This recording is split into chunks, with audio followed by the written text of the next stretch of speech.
신사와 아가씨에서 지현우가 뜻밖의 사실과 마주했다.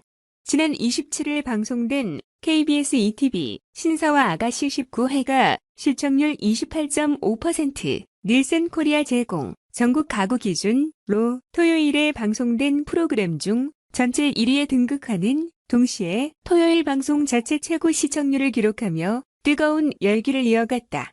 2049 시청률 또한 5.5%, 닐슨 코리아 제공, 수도권 가구 기준로 동시간대 1위를 차지, 폭넓은 시청층의 사랑받을 입증했다. 이날 이 영국 지현우는 숨바꼭질을 하다 박단단, 이세희와 같은 장소에 숨었고 얼굴이 닿을 듯 말 듯 가까운 거리에 가슴 두근거림을 느꼈다. 박단단은 자신을 바라보는 이영국의 시선에 당황해 그를 밀쳐냈고 그는 심장 통증을 호소하며 자리를 피하기도. 이영국은 조사라에게 박단단과 있었던 이야기를 털어놓았고 조사라는 기억이 온전치 않은 그가 또다시 박단단과 사랑에 빠질까 불안해했다. 이에 조사라는 박단단이 집에 있는 시간을 조금이라도 줄이기 위해 박단단을 입주 가정교사에서 출퇴근으로 전환하면 어떻겠냐고 이영국에게 제안했다. 하지만 조사라의 제안은 아이들의 격한 반대로 무산됐다. 조사라는 애써 화를 삼켰고 자신에게 따지러 온 이세찬, 유준서를 보고 분노하기도. 그런가 하면 박단단과 조사라가 아이들을 두고 신경전을 벌여 눈길을 끌었다. 이세찬은 자신이 애써 조립해놓은 로봇 장난감을 망가뜨린 이세종, 서우진에게 꿀밤을 때렸고 울먹이는 이세종을 본 조사라가 이세찬에게 화를 내며 상처되는 말까지 한 것. 이 상황을 본 박단단은 조사라의 잘못된 행동을 지적했지만 오히려 꼬중을 듣게 됐다. 이세찬과 이세종을 상대로 조사라의 차별은 계속됐다. 조사라는 공놀이를 하다 넘어진 두 아이를 중에 이세찬이 잘못했다며 그의 등을 때리기 시작했다. 박단단이 또다시 조사라의 행동이 옳지 않다고 말했지만 조사라는 들은 채도 하지 않으며 오히려 박단단에게 더욱 크게 화를 냈다. 두 사람이 싸우는 소리에 방에서 나온 이영국은 박단단에게 상황을 물었고 그가 사실을 하나하나 털어놓자 조사라의 낯빛이 점점 어두워졌다. 모든 이야기를 들은 이영국은 이세찬에게 사실 확인을 한 뒤 조사라를 나무랐고 토라진 그는 집을 뛰쳐나갔다. 이후 우연히 편의점에서 만난 이영국과 박단단은 어색한 분위기 속에 맥주캔을 부딪히며 잘 지내보자고 다짐했다. 그 순간 이영국은 누군가와 같은 행동을 했던 장면을 기억해냈다. 방송 말미 고 변호사 1호의 연락을 받고 회사에 출근한 이영국은 예상치 못한 사실과 마주하게 됐다. 고 변호사에게 조사라와의 결혼 소식을 알린 이영국은 원래 자신이 나이 차이가 많이 나는 여성과 교제하고 있었다는 사실을 듣게 된 것이다.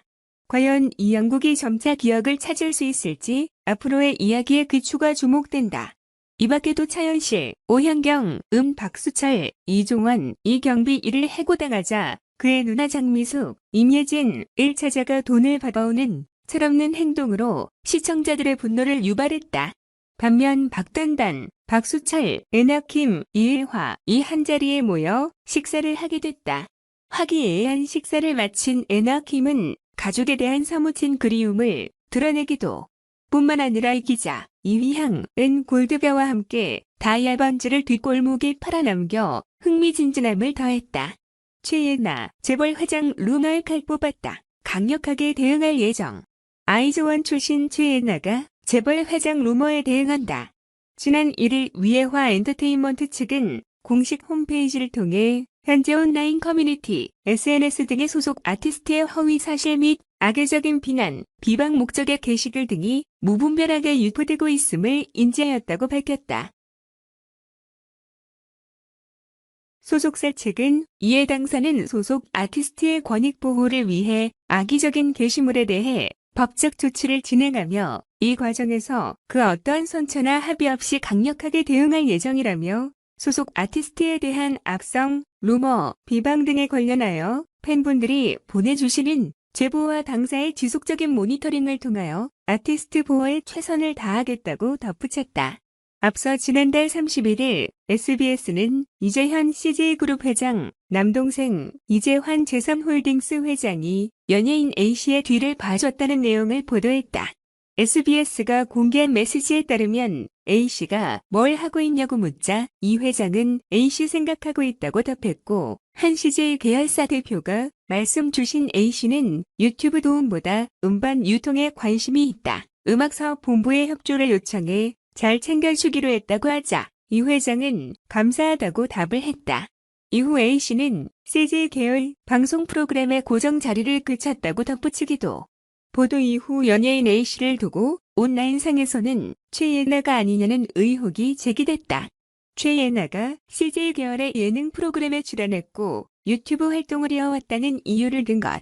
논란이 커지자 최예나 측은 허위 사실 및 악의적인 비난이 무분별하게 유포되고 있음을 인지했다며 해당 논란을 간접적으로 부인, 강경 대응을 예고했다. 한편 최예나가 출연하는 티빙 여고 출입반이는 오는 30일을 공개된다. 다음은 위예화 엔터 전문. 안녕하세요. 위예화 엔터테인먼트입니다. 먼저 위예화 엔터테인먼트 소속 아티스트를 아끼고 사랑해주시는 팬분들께 감사의 말씀을 드립니다. 현재 온라인 커뮤니티, SNS 등의 소속 아티스트의 허위 사실 및 악의적인 비난, 비방 목적의 게시글 등이 무분별하게 유포되고 있음을 인지하였습니다. 이에 당사는 소속 아티스트의 권익 보호를 위해 악의적인 게시물에 대해 법적 조치를 진행하며 이 과정에서 그 어떠한 선처나 합의 없이 강력하게 대응할 예정입니다. 소속 아티스트에 대한 악성, 루머, 비방 등에 관련하여 팬분들이 보내주시는 제보와 당사의 지속적인 모니터링을 통하여 아티스트 보호에 최선을 다하겠습니다. CM블루 강민혁 30년 지킨 부각의 뼈업에 도움 못돼 죄송 강민혁은 12월 2일 자신의 인스타그램에 93년도 내가 3살 때 섞어 찌개와 찰판 볶음밥으로 처음 가게를 차리시며 21년 11월까지 이 자리를 지키신 아버지가 이제 일을 그만두시게 됐다라고 전하며 아버지가 운영한 식당 앞에서 서로를 안고 있는 훈훈한 부자의 모습을 보여줬다. 찰판볶음밥부터 현재의 꼼장어집까지 아버지의 식당에서 먹은 음식 맛을 잊지 못한다는 강민혁은 연습생 때 배가 고플 때면 다 같이 아버지 가게에서 밥을 먹던 때도 있었고 아버지를 도와드리기도 하고 가게를 하면서 벌어지는 수많은 일도 보고 자식들 키우시면서 필요한 모든 것을 이곳에서 벌어다 주셨는데 폐업을 한다니 엄청 슬프다고 안타까워했다. 이어 아버지는 어떤 기분일지 여쭈어 묻지도 못하겠다. 거의 30년 가까운 시간 동안 상호는 몇 번 바뀌었지만 아버지 가게를 찾아주신 모든 손님분에게 감사드린다. 내가 방송을 시작하고 아버지 가게를 아시고 찾아와 주신 팬분들에게도 감사하다. 이은지 앞으로 아버지 가게는 문을 닫는다고 덧붙였다. 또 강민혁은 찾아주셨던 귀한 발걸음 더 따뜻한 곳으로 옮기시길 바라며 인사드린다. 아버지 고생 많으셨다. 여러모로 도움이 못 되어드려 죄송하다라며 아버지에게 감사 인사를 남겼다. 한편 강민혁이 소속된 밴드 CN블루는 지난 10월 9번째 미니 앨범 원티드로 활동했다.